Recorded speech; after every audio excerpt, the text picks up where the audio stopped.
Right, welcome back to the Procurement Federal Acquisition Supplement and Defence Federal Acquisition Supplements Clauses podcast. I'm Eric Marquette here with Ruby Sturt and, of course, Paul Natopsky.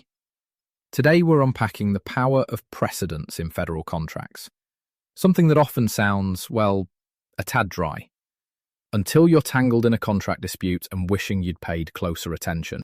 Yeah, spot on, Eric. It's one of those things that seems like a hidden bit of legalese, but the FARD 52.215-8 Order of Precedence Clause is, honestly, your best mate when documents start arguing with each other.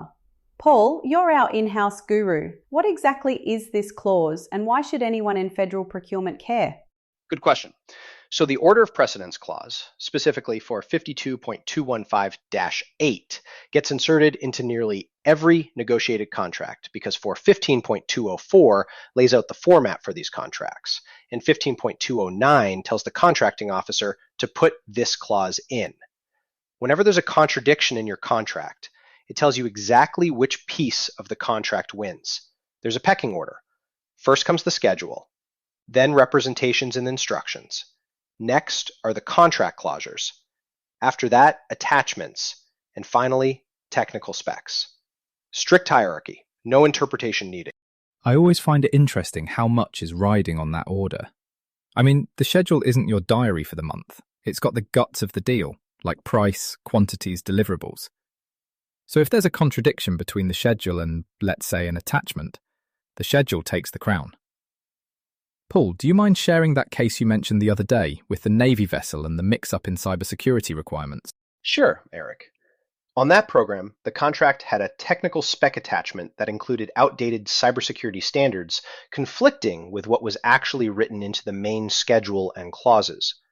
The contractor's team got confused, thought they only needed to meet the specs requirements, but the prime pointed to the schedule and contract clauses, which incorporated current DFARS cybersecurity regulations. Since those sit higher in the order, the error was pretty clear. But that confusion caused weeks of delay and, frankly, could have turned into a dispute settlement if neither side knew the precedence rule. It emphasizes why you can't just skim over those sections. Order really does matter. And it's so easy to do, right? I mean, you glance at an attachment and figure, oh, this must be the nuts and bolts. But really, it's the main body, the schedule, that's king. I reckon a lot of people skip straight to the bits they care about and get bitten later. That's the trap, isn't it? If you're working contracts and you don't internalise that progression, schedule, representations, clauses, attachments, specs, you're just asking for trouble. Exactly. And don't forget, this order's prescribed, so there's a uniform rule book, especially when stuff gets messy across the tiers of subcontracting. If everyone's on the same page, disputes don't spiral. They get solved with reference to the right place in the contract. No more, no less. So, that brings us to the next headache. Negotiating your way out of a T&Cs standoff. You know, when the prime or a subcontractor clings to their own pet terms, even when those terms clearly don't fit federal requirements. Paul, how do these precedence rules help when you hit those negotiation deadlocks? Right, this happens a lot. Let's say a prime wants to keep in a proprietary limitation on data use, or some commercial warranty term that doesn't line up with the flowdown requirements. You can leverage the order of precedence by pointing out that if those proprietary T's and C's aren't in the schedule or principal clauses, and they conflict with higher tier contract terms, then frankly, they're not enforceable.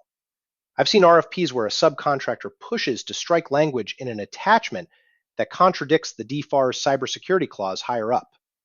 Look, you say, even if this slip made it in, the DFARS clause governs. It's clear and objective. Less room for arguing, more for aligning. Yeah, and sometimes I think the problem is that legalese, blimey, it just puts people off. I've used a bit of narrative storytelling, actually, when explaining all this to a team that glazed over in talks. Like, imagine your house rules get scribbled on a sticky note in the backyard, but your rental agreement says something else.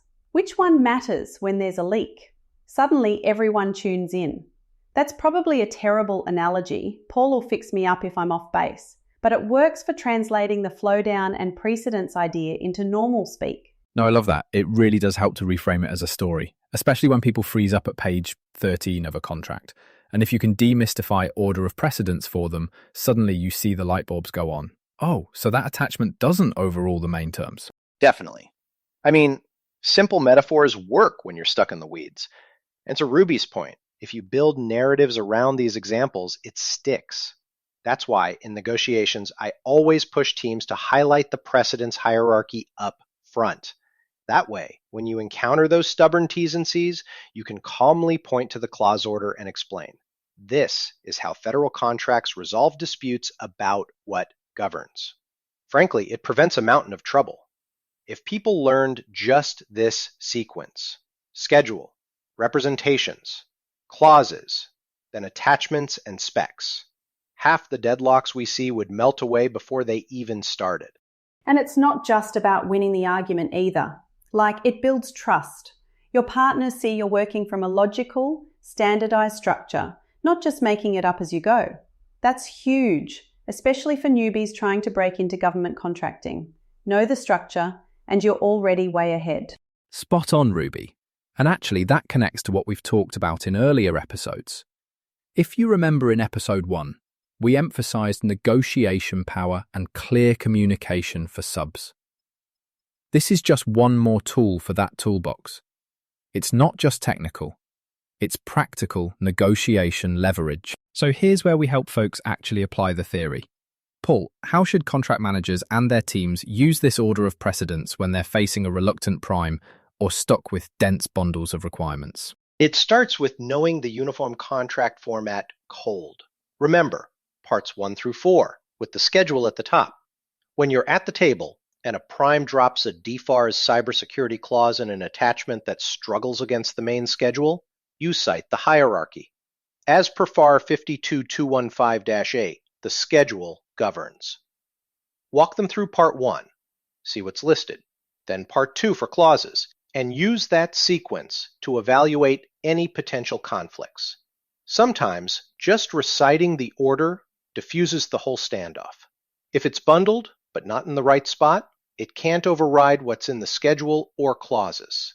That's how you get movement in negotiations.